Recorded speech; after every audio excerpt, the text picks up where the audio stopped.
This is the answer for Part B, Question 4, Final Examination, June 2018.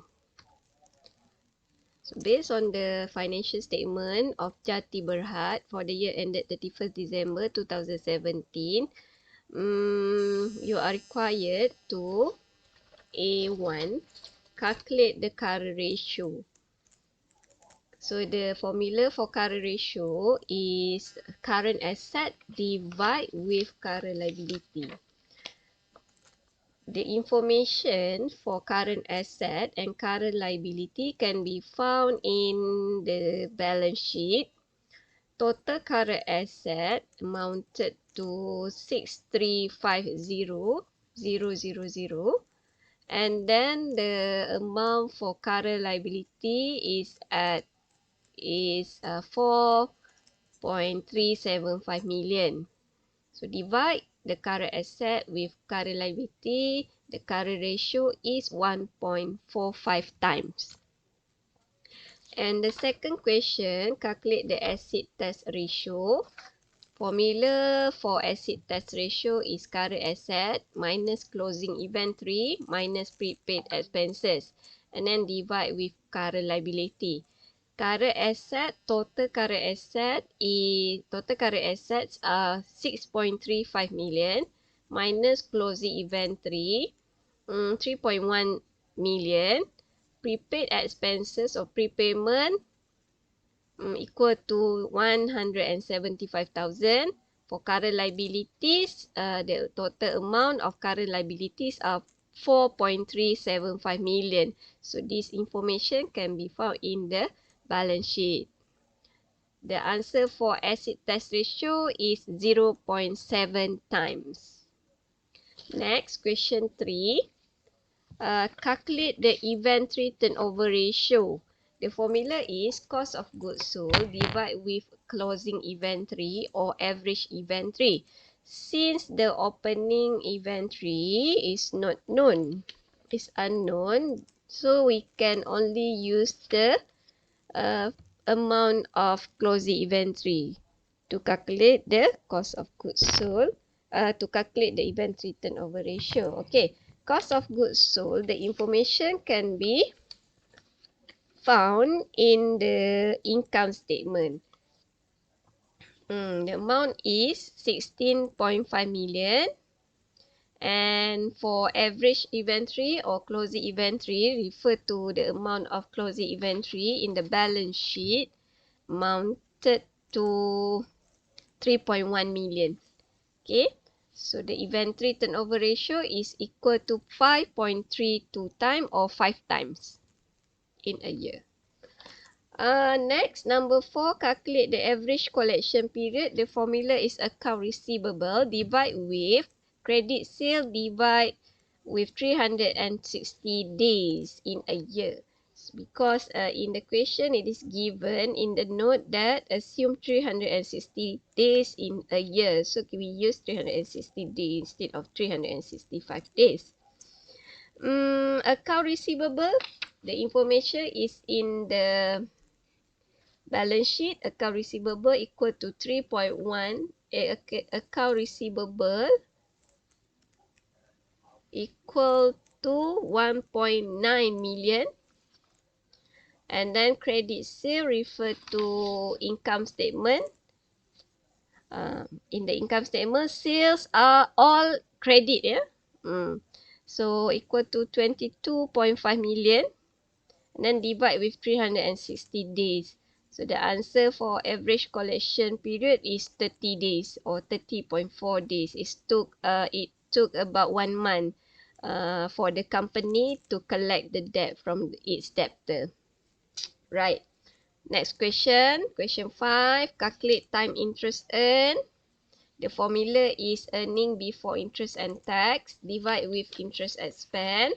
So please look at your income statement.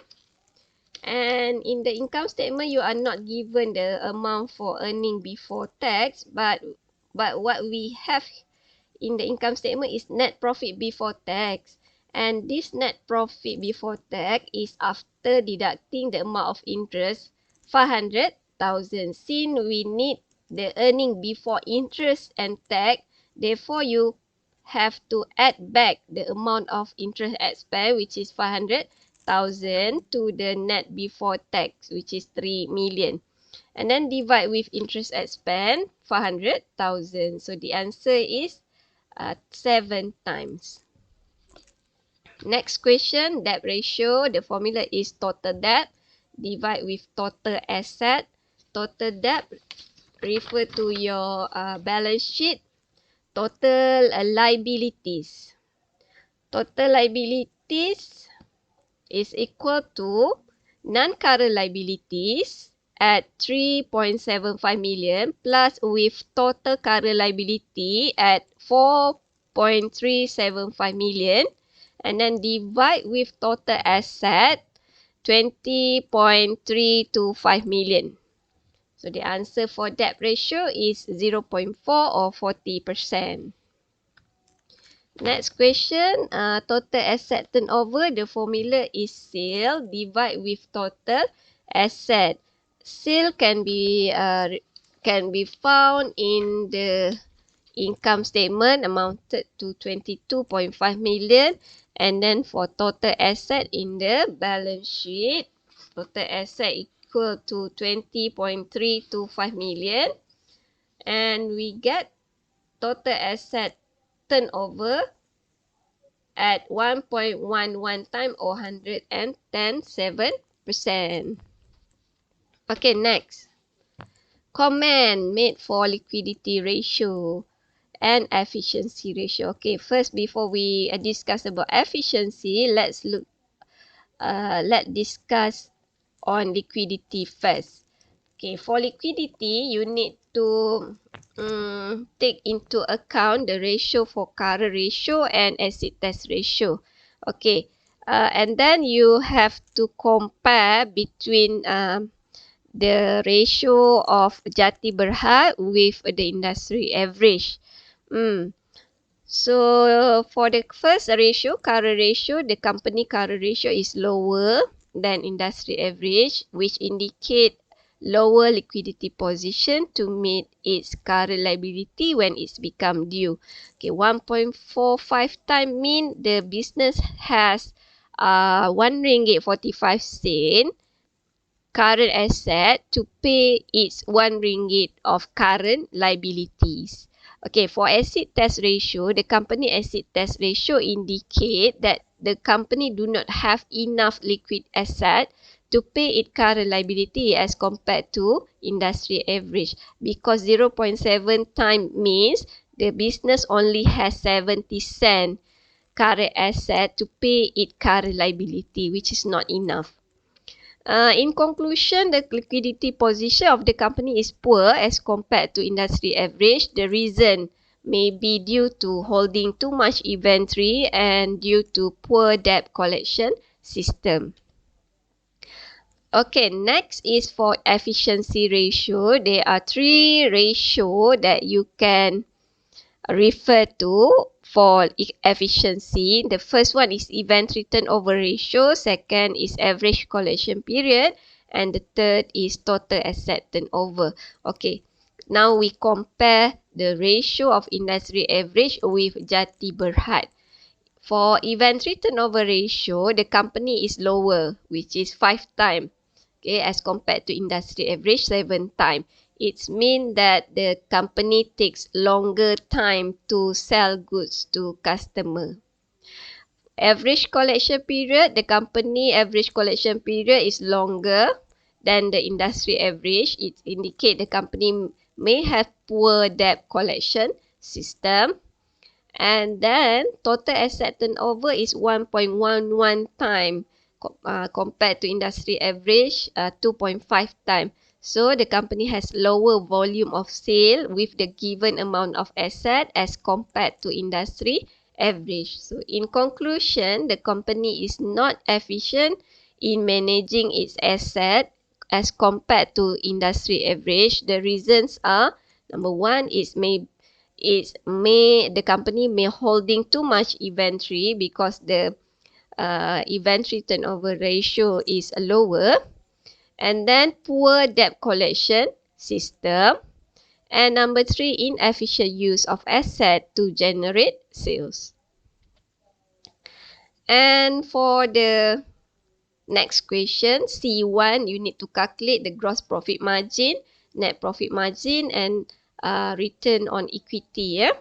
Okay, for the working on the profitability ratio, gross profit margin, the formula is gross profit divided with sale. Gross profit is given in the income statement at 6 million. And then for sale is given in the income statement at 22.5 million. So divide these two together and then the answer for gross profit margin is 26.67%. And for net profit margin, the formula is net profit divided with sale. Net profit given in the income statement, net profit after tax is 2.25 million. Divide with sale, also in the income statement, 22.5 million. And for the answer for net profit margin is 10%. ROE, the formula is, this is the formula for ROE, net income available to common shareholder. Divide with common equity. To know, to get the amount of net income available to common shareholder, we need to deduct net profit after tax with the preference dividend. Okay? But in the question, you cannot find the information on preference dividend, right? So, that's why the preference dividend is 0. And then common equity. Yeah? So, for common equity, we need to add up ordinary share capital with the retained earning. Net profit after tax is given in the income statement at 2.25 million. So, ordinary share capital, this is the total equities, equal to 12.2 million. So, 2.25 million divided with 12.2 million, the answer is 18.44%. Now, let's interpret this information. For comparison between Jati Berhad and industry average, gross profit margin for the company Jati Berhad and industry average are almost the same. The company made 26.6%, indicate that the company made 26.67 gross profit from 100 ringgit of sales. And then for net profit margin, Jati Berhad net profit margin is much higher than industry average. It made 10 ringgit out of 100 ringgit of sales as compared to industry average at 7%. And for number 3, for Jati Berhad, the common shareholder earn higher return from the common equity invested than industry average. So in conclusion, the company is more profitable than industry average. The reason are, number 1, maybe due to lower cost of goods sold. And then number 2, due to higher sales volume. And number 3, efficient management of equity investment. Okay, I think that's another question, which is question 3. Suggest 2 ways to improve the company profitability. Number 1, what the company can do is to implement and monitor a budget to keep the expenses in control. Any wastage, they need to reduce it without compromising the quality of the product or service offered to customer. And the second way that the company can do is to reduce the inventory to the smallest amount possible while still meeting customer demand. By reorder inventory when the company are nearing red line level of available product. So the company must not keep the inventory too much. The company should not hold too much inventory. Okay, otherwise it may cost them the maintenance fees. Okay. That's all for question 4 from June 2018.